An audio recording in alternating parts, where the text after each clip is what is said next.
بسم اللہ۔ آج ہم بات کریں گے حسد اور جلنے سے کیسے بچا جا سکتا ہے۔ کیا آپ نے کبھی محسوس کیا کہ کسی کی کامیابی دیکھ کر دل میں کڑواہٹ پیدا ہو جاتی ہے؟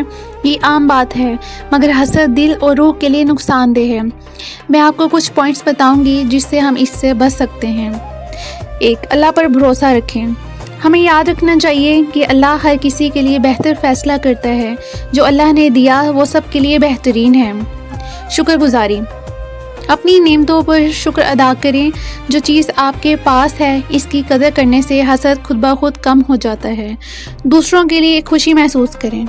جب کوئی کامیابی حاصل کرے تو اس کی خوشی میں شامل ہوں۔ دعا کریں کہ اللہ اسے بڑھائے اور آپ کو بھی عطا کرے۔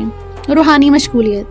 قرآن کی تلاوت، نماز اور ذکر دل کو سکون دیتے ہیں اور حسد جیسے منفی جذبات کم کر دیتے ہیں۔ لہذا حسد دل کو بیکار اور کڑوا کر دیتا ہے۔ شکر، دعا اور اللہ پر بھروسہ سے ہم دل کو صاف اور روح کو پرسکون رکھ سکتے ہیں۔